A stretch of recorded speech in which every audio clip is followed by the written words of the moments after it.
بسم اللہ الرحمن الرحیم. مسٹر شہزاد حبیب صاحب، محی الدین وانی صاحب، ڈاکٹر مختار احمد صاحب اور معزز خواتین و حضرات، میرے لیے بڑی خوشی کی بات ہے کہ اس ایجوکیشن کے سیمینار سے مجھے خطاب کرنے کا موقع مل رہا ہے، اور اس میں زیادہ خوشی اس بات کی ہے کہ اس کی میزبانی پاکستان کے ڈائسپورا کر رہے ہیں، کیونکہ دنیا میں کسی بھی ملک کی ترقی کا سفر اگر آپ دیکھیں، چاہے وہ چائنا ہے، چاہے وہ انڈیا ہے، چاہے وہ ملیشیا ہے، چاہے وہ سنگاپور ہے، کوئی بھی ملک جس نے گزشتہ 4-5 دہائیوں میں ترقی کی ہے، ان کی ترقی میں اس ملک کے ڈائسپورا نے ایک بہت اہم کردار ادا کیا. وہ ترقی یافتہ دنیا سے خیالات، انویسٹمنٹس اور نو ہاؤ لانے کا بہترین ذریعہ ثابت ہوئے ہیں، اور انہوں نے اپنی پوری زندگی کا تجربہ اور جو ان کی کمائی ہے اسے اپنے ہوم کنٹری کے ترقی کے لیے استعمال کیا ہے اور اس کا ایک کیٹلسٹ بنے. تو مینہٹن اسٹریٹجی گروپ جو کہ پاکستانی ڈائسپورا پہ مبنی ہے، یہ اب ملک کے اندر تعلیم اور صحت اور سوشل سیکٹرز کے لیے اپنا کردار ادا کر رہا ہے. یہ بہت خوش آئند بات ہے. خواتین و حضرات، پاکستان کی ابھی ہارورڈ بزنس اسکول کی ایک کیس اسٹڈی سرکولیٹ ہوئی کہ نازک موڑ کب ختم ہوگا. 77 سال سے ایک کہانی چل رہی ہے کہ ہم مسلسل کہتے آئے ہیں اور سنتے آئے ہیں کہ فیصلہ کن نازک گھڑی ہے، بحران ہے. اب وقت آ گیا ہے کہ ہم اس تسلسل کو توڑ کے پاکستان کو ایک سٹیبل پاتھ وے پہ ڈالیں. اور میں یہ بات اس لیے کہتا ہوں کہ میرے نزدیک ہم پاکستانیوں کو اپنی نگاہیں آج سے 24 سال آگے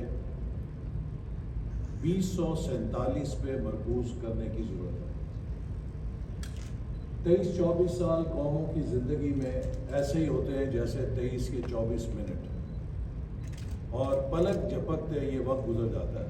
1998 میں جب میں نے ویژن 2010 پر کام کیا، اور ویژن 2010 ہم نے 97-98 میں بنایا، تو لوگ یہ کہتے تھے کہ جناب آپ اگلے سال کی بات کریں، یہ 2010 اتنی دور کہاں ہے، کون اس کا انتظار کرے گا. آج 2010 کو گزرے ہوئے بھی 14 سال ہو گئے. اسی طرح جب ہم نے ویژن 2025 بنایا تو تب بھی لوگوں نے کہا کہ آپ اتنی دور کی سوچ رہے ہیں، یہ ابھی کی بات کریں. لیکن وہ 2025 بھی اگلے سال سر کے اوپر کھڑا ہے. ڈینگ زیاؤ پنگ نے جب چین میں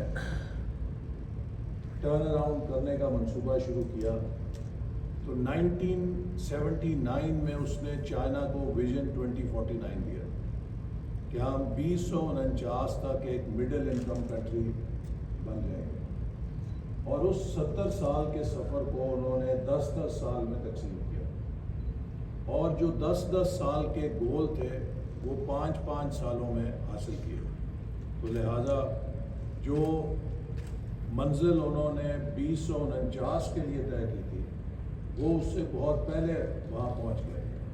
اسی طرح ڈاکٹر مہاتیر نے تقریباً 90s میں ویژن 2020 دیا، اور اس ویژن نے ملیشیا کی ٹرانسفارمیشن کی رہنمائی کی. ترکی کے اندر بھی طیب اردگان نے بھی اپنے ملک کو ویژن دیا، اس پر عمل کیا. ان تمام کامیاب ممالک اور پاکستان میں اگر آپ فرق دیکھیں، ویژن ہمارے پاس بھی تھا، پلان ہمارے پاس بھی تھے، صلاحیت ہمارے پاس بھی تھی، نیت ہمارے پاس بھی تھی، وسائل ہمارے پاس بھی تھے، پر ہمارے پلان کیوں کام نہیں کر سکے اور ان کے پلان کیوں کامیاب ہوئے. آج وقت آ گیا ہے کہ ہم بحیثیت قوم چند سبق اپنی تاریخ سے سیکھ کر ان پہ کمر بستہ ہو جائیں. اگر ہم نے یہ سبق نہ سیکھے تو پھر دنیا میں کوئی ہماری مدد نہیں کر سکے گا، اور اپنی تباہی کے ہم خود ذمہ دار ہیں۔ جس ملک نے ترقی کی ہے اس نے 4 چیزوں کو اپنے نظام کے اندر، اپنی ریاست کے اندر ایک ایکو سسٹم کے طور پہ اختیار کیا۔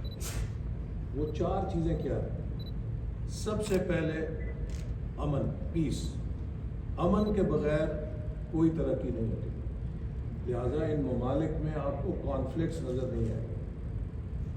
دوسری چیز اسٹیبلٹی، ان تمام ممالک میں آپ کو پولیٹیکل اسٹیبلٹی نظر آئے گی۔ تیسری چیز continuity of policy for at least a decade. اس پولیٹیکل اسٹیبلٹی کے نتیجے میں انہوں نے 10 سال کے حکومتوں کے دورانیے پیدا کیے۔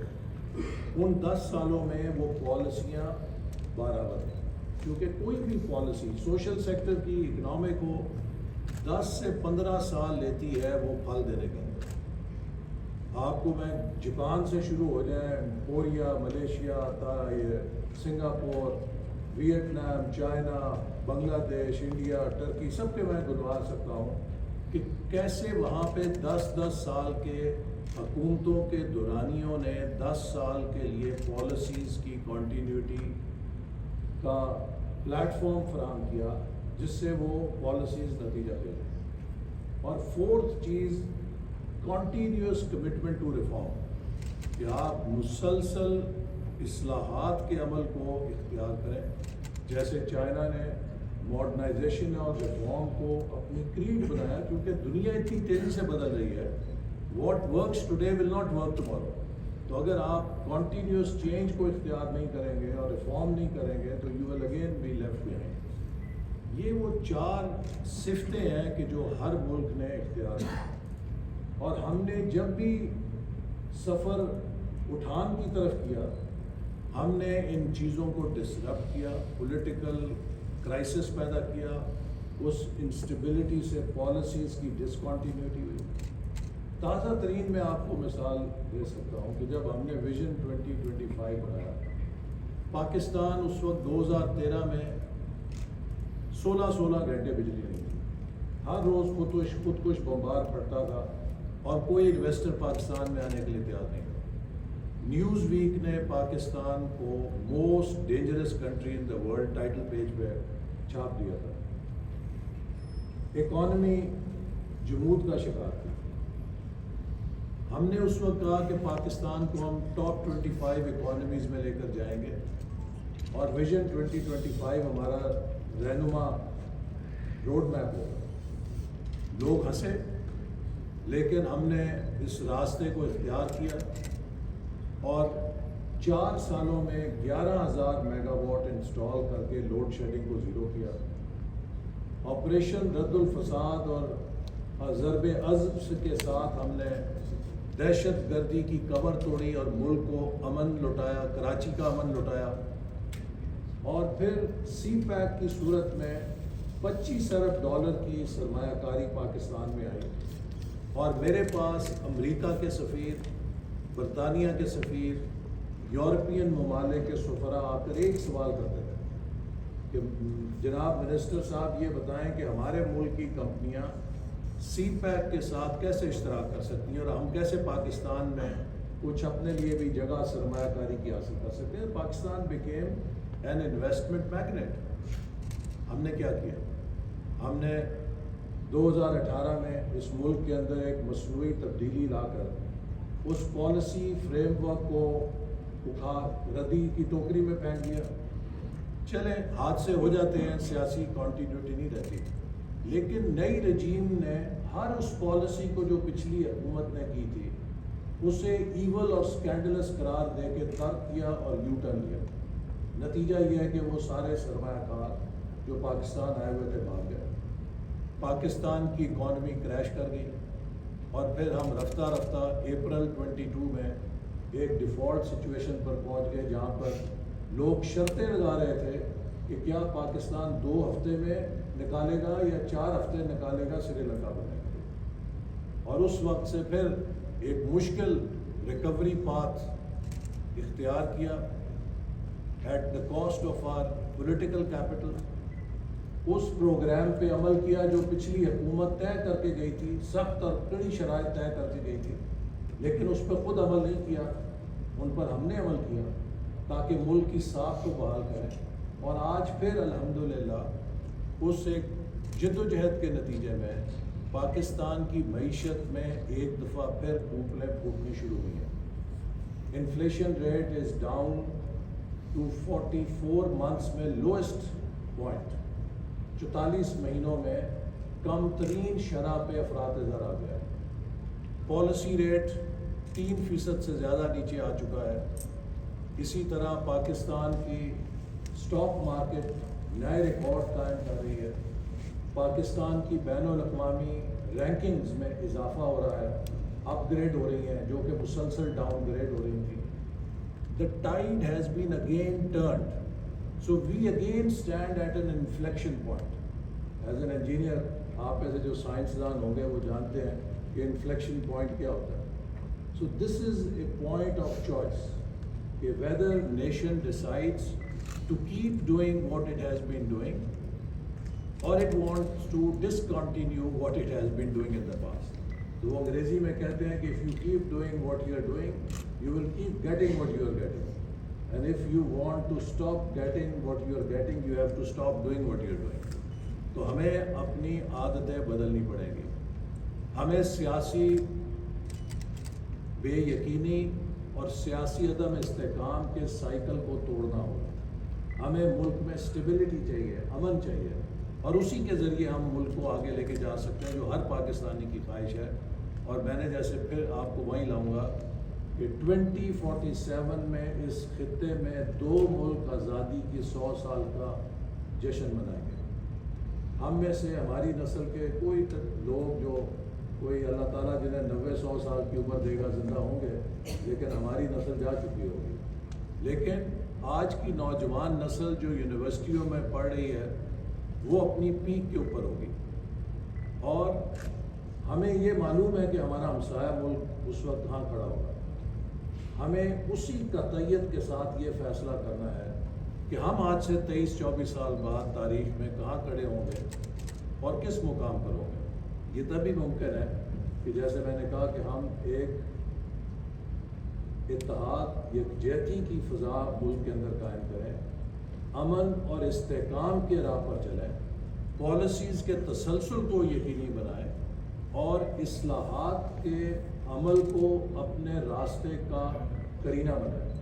تو پھر اللہ تعالیٰ نے جو ہمیں وسائل دیے ہیں، مجھے یقین ہے کہ اگر ہم استحکام کے ساتھ چلیں بائی 2047 پاکستان بھی دنیا کے پہلے 12-15 معیشتوں کے اندر شامل ہو سکتا ہے۔ اگر ہم اگلے 23-24 سال 8-7% کی اوسط سے 8% کی اوسط سے ترقی کریں، we can be a $3 trillion economy by 2047۔ لیکن اگر ہم نے بزنس ایز یوزول رکھی، we will be at best a $1.2 trillion economy by 2047، اور ہماری آبادی جو ہے تقریباً 48 کروڑ پہ پہنچ چکی ہوگی، دگنی ہو چکی ہوگی۔ سو یہ وہ چوائسز ہیں کہ جو ہم نے کرنی ہے، اور ہمیں ان کے لیے بڑی کلیئرٹی کے ساتھ اب پاکستان کے ڈائسپورا کو بھی اور پاکستان کے اندر رہنے والے لوگوں کو بھی اس بات پہ یکسو ہو جانا چاہیے کہ no more crisis in this country, no more instability in this country, whether it is education, whether it is health, whether it is any economic policy. Nothing will work in an environment of instability and uncertainty. Now, coming to education, I would say کہ یہ ہمارے لیے بہت اہم شعبہ اس لیے ہے کہ جس دنیا میں ہم داخل ہو چکے ہیں، یہ دنیا نالج ریولوشن کی دنیا ہے۔ Education is not a sector of economics اور سوشل سیکٹرز میں یہ کوئی ایک سیکٹر نہیں ہے۔ میرے نزدیک education is the foundation of progress and development. یہ وہ بنیاد ہے کہ جس پر آپ ترقی کی عمارت کھڑی کرتے ہیں۔ یہ اس ترقی کی عمارت کا کوئی کمرہ نہیں ہے، یہ اس ترقی کی عمارت کی بنیاد ہے. اگر ایجوکیشن نہیں ہوگی تو آپ ترقی کی بنیاد کے بغیر عمارت بہت اونچی نہیں لے کے جا سکتے. حال ہی میں جو ہماری مردم شماری ہوئی ہے اس میں ہمیں معلوم ہوا کہ ہماری جو لٹریسی لیول ہے وہ 60% ہے. دنیا میں کوئی مثال نہیں ہے کہ کسی ملک نے ترقی کی ہو جس نے 90% شرح خواندگی پہلے حاصل نہیں کی.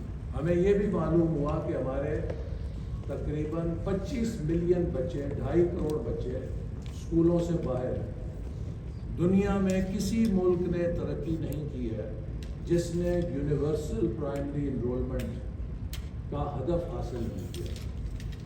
میں سمجھتا ہوں کہ یہ وہ حقائق ہیں کہ جو ہمیں ایک آئینہ دکھا رہے ہیں کہ اگر ہم نے ترقی کرنی ہے تو جہاں ہمیں انفراسٹرکچر بنانا ہے، جہاں ہمیں شاہراہیں، ڈیمز اور تعمیرات کرنی ہے، ہمیں اس کے ساتھ وہ سافٹ ویئر بھی تیار کرنا ہے کہ جو ہمیں ترقی کی بنیاد دے گا. کمپیوٹر میں اگر آپ سافٹ ویئر نکال دیں تو it is only worth the sheet metal and the steel that goes into fabricating a machine, اور without software that piece of sheet metal and plastic is just valueless. What gives value to computer is not its sheet metal or plastic. It is the software that runs that machine. اسی طرح education جو ہے اس hard where کو رن کرتی ہے اور اس کو valuable بناتی ہے, ورنہ یہ انفراسٹرکچر سیمنٹ اور سریے کا ایک صرف ملغوبہ رہ جاتا ہے. تو اس کے لیے ہم نے ویژن 2025 میں ایک اصلاحات کے ایجنڈے پہ عمل کیا اور اسی کو اب ہم دوبارہ ریوائیو کر رہے ہیں. ہم نے ویژن 2025 میں چند جو اصلاحات جن پر عمل شروع کیا, اس میں سب سے پہلا یہ تھا کہ ہمیں کریکولم ریفارم کرنا ہے. جو میمورائزیشن کا ہمارا نظام تعلیم ہے اس سے نکل کر ہم نے بچوں کو critical thinking, creativity, problem solving skills, team learning, ان ویلیوز کے اوپر جو کہ نئے نظام تعلیم کی اثاثہ ہیں کہ کیسے ہم انوویٹیو مائنڈز تیار کریں, کریکولم کو ری ڈیزائن کر کے اس کی طرف لے کے جانا ہے. دوسری چیز, اگر آپ نے کریکولم ٹھیک کر لی اور ٹیچر ٹریننگ نہیں کی اور اساتذہ کو اس کریکولم کو پڑھانے کے نئے اسلوب نہیں بتائے تو وہ کریکولم بھی بیکار ہوگا. تو ہم نے ٹیچر ٹریننگ کے پروگرام شروع کیے اور وزارت تعلیم کے ساتھ مل کر ہم ساؤتھ ایشیا کا جدید ترین اور بہترین ٹیچر ٹریننگ سینٹر بنا رہے ہیں, جو پورے ملک کے اندر ٹیچر ٹریننگ کے لیے ایک بینچ مارک بنے گا, جس سے کہ ہم صوبوں کے اندر بھی ٹیچر ٹریننگ پروگرام کو اس سے کیلیبریٹ کریں گے تاکہ ہمارے اساتذہ بچوں کو ایک نئے پیراڈائم کے اوپر تربیت دے سکیں. کریکولم اور ٹیچر ٹریننگ آپ نے کر لی, لیکن اگر امتحانی نظام کو ٹھیک نہیں کیا تو وہ بھی بیکار ہے, کیونکہ مینجمنٹ میں کہتے ہیں کہ what gets asked gets done and what does not gets asked does not get done. تو آپ اگر امتحانی نظام میں کیپچر نہیں کر رہے اس چیز کو تو وہ بھی بیکار چلی جائے گی. اور اس کے لیے ہم جو بورڈز ہیں, boards of intermediate and secondary education, ان کے ریفارم کے پروگرام پہ عمل کر رہے ہیں تاکہ اس کو ہم لے کے چلیں. اسی طرح ہم ایک فنڈ قائم کر چکے ہیں وفاقی حکومت سے 25 ارب روپے کا, جس میں کہ ہم صوبوں سے بھی 25 ارب روپے ریز کر رہے ہیں اور ڈیولپمنٹ پارٹنر سے بھی 25 ارب روپے ریز کر کے یہ 75 ارب روپے کا فنڈ جو ہے will be dedicated to bringing every child into school. کہ ہمارا یہ ہدف ہوگا کہ ہم اپنے ہر بچے کو اسکول کے اندر لے کر آئیں, اور جو ہمارے گیپس ہیں, چاہے وہ کلاس رومز کی کمی ہے, چاہے وہ اساتذہ کی کمی ہے, یا جو بھی اس کے راستے میں گیپ ہے, اس کو ختم کیا جائے اور ہر بچے کو اسکول کے اندر لے کر آیا جائے. اسی طرح ہم نے ایک پروگرام شروع کیا تھا 13 اور 18 میں کہ ہمارے جو بیکورڈ ایریاز ہیں اس میں ہر ضلع کے اندر کم از کم ایک یونیورسٹی کا کیمپس ہو, تاکہ ہمارے جو پسماندہ علاقوں کی بچیاں اور بچے جہاں پر غربت ہے, ان کے ماں باپ افورڈ نہیں کر سکتے کہ وہ ہاسٹلز میں جا کے پڑھیں, تو ہم کم از کم ان کے ڈور سٹیپ پہ انہیں ہائر ایجوکیشن کا ایک مرکز ضرور فراہم کریں. اور میں آپ کو اس کی مثال دیتا ہوں. میرا ضلع بڑا پسماندہ تھا اور وہاں پہ کوئی آج سے 15 سال پہلے کیمپس نہیں تھا. ہم نے یونیورسٹی آف نارووال قائم کی. آج اس یونیورسٹی آف نارووال میں 7,000 اسٹوڈنٹ زیر تعلیم ہیں اور ان 7,000 میں 5,000 طالبات ہیں, لڑکیاں ہیں جو تعلیم حاصل کر رہی ہیں, اور اس کا میرٹ گورنمنٹ کالج یونیورسٹی کے برابر ہے. جس سے یہ پتہ لگا کہ وہاں کی بچیاں نمبر لیتی تھیں, لیکن چونکہ ان کے والدین ان کو دوسرے شہروں میں نہیں بھیج سکتے تھے تو وہ ایف ایس سی میں 900,000 نمبر لے کر وہیں فارغ ہو جاتی تھی, ختم ہو جاتا تھا ان کے ٹائم. اب وہ 16 جماعتیں پڑھ کر ان میں سے کوئی اسکالرشپ کے اوپر کوریا میں پڑھ رہی ہے, کوئی اسکالرشپ پہ چائنا پڑھ رہی ہے. ایک نوجوان ابھی وہاں سے فل برائٹ اسکالرشپ جیت کے امریکہ چلا گیا ہے جو لاہور میں تعلیم حاصل نہیں کر سکتا تھا. تو اس طرح کی سینکڑوں مثالیں ہیں. میں خود گیا, پشین میں گیا, نوشکی میں گیا, خزدار میں گیا, وڈ میں گیا, گوادر میں گیا, بلوچستان کے دور افتادہ اضلاع میں ہم نے کیمپسز کھولے. اور مجھے آج بھی وہ بچی نہیں بھولتی کہ جب میں نے پشین میں کیمپس کا افتتاح کیا, شاید ساتھ ہوں گے ڈاکٹر مختار صاحب اس وقت, تو اس بچی سے میں نے پوچھا کہ یہ یونیورسٹی آپ کو کیسی تجربہ لگا, تو اس بچی کی آنکھوں میں آنسو آ گئے. تو میں تھوڑا گھبرا گیا کہ شاید میں نے یہ ڈسٹربڈ ہے, یہ کیا بات ہے. تو وہ کہنے لگی سر یہ خوشی کے آنسو ہیں, اس لیے کہ میں نے 2 سال پہلے ایف ایس سی پاس کی تھی اور میرے والدین نے مجھے کوئٹہ یونیورسٹی میں داخلے کی اجازت نہیں دی تھی. تو میں سمجھ گئی تھی کہ اب میں کبھی زندگی میں اعلیٰ تعلیم حاصل نہیں کر سکوں گی. تو اس کیمپس کے کھلنے کے ساتھ میرا وہ دفن ہوا خواب جو ہے وہ زندہ ہو گیا اور آج میں یونیورسٹی کی تعلیم حاصل کر رہی ہوں. تو اس طرح ہزاروں نوجوان امپیکٹ ہوا اور وہ نکلے, اس کے اوپر آئے. اسی طرح ہم نے ہائر ایجوکیشن میں ایک اصلاحات کا پروگرام شروع کیا کہ جہاں ہم ایک طرف ایکسیس دیں گے, وہیں ہم 8 سے 10 یونیورسٹیوں کو ایک پریمیئر لیگ میں منتقل کر کے ورلڈ کلاس یونیورسٹیز میں لے کر آئیں گے. بدقسمتی سے 4 سال اس میں تباہی ہوئی. اب ہم پھر ان پیسز کو اکٹھا کر کے اس چیز کو دوبارہ مرتب کر کے آگے چل رہے ہیں کہ پاکستانی یونیورسٹیز کو دنیا میں ایک ایکسلنس کا معیار بنائیں.